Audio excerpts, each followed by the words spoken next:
സിനിമയെ സിനിമയായിട്ട് കാണണം നമ്മൾ. അതിനകത്ത് ഇപ്പോൾ എന്തെങ്കിലും, പക്ഷേ അതേസമയം മൊത്തത്തിൽ നമ്മൾ നോക്കുമ്പോൾ ഈ അടുത്ത കാലത്ത് ക്രൈസ്തവ വിശ്വാസത്തെയും ക്രൈസ്തവ മൂല്യങ്ങളെയും ഒക്കെ ഇകഴ്ത്തി കാണിക്കുന്ന രീതിയിലുള്ള പരാമർശങ്ങളും അതുപോലെയുള്ള സീനുകളുമൊക്കെ പല സിനിമകളിലും കടന്നു വരുന്നുണ്ട്. ഈ സിനിമയിൽ ഉണ്ടെന്നാണ് മനസ്സിലാക്കുന്നത്. എമ്പുരാനിലും ചില അത്തരത്തിലുള്ള ചില റെഫറൻസുകൾ ഉണ്ടെന്നാണ് ഞാൻ കേട്ടിട്ടുള്ളത്. പക്ഷേ ഞാൻ പറഞ്ഞല്ലോ, സിനിമ കാണാത്തത് കൊണ്ട് എനിക്കതിനെക്കുറിച്ച് മറ്റു തരത്തിൽ ആധികാരികമായിട്ട് പറയാൻ പറ്റില്ല. അത്തരം റെഫറൻസുകൾ ഉള്ളത് പ്രതിഷേധാർഹമാണെന്ന നിലപാടുണ്ടോ?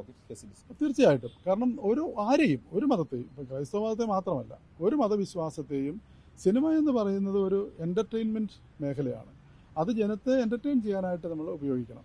അതിന് പകരം നമ്മൾ അതിനകത്ത് ഒരു ഗൂഢമായിട്ടുള്ള എന്തെങ്കിലും ലക്ഷ്യങ്ങൾ വെച്ചുകൊണ്ട് ഏതെങ്കിലും മതത്തെ, അത് ക്രൈസ്തവ മതത്തെ മാത്രമല്ല, ഒരു മതത്തെയും അപഹസിക്കുന്ന രീതിയിലുള്ള റെഫറൻസുകളോ സീനുകളോ ഉണ്ടാവാതിരിക്കുന്നതാണ് മാന്യത.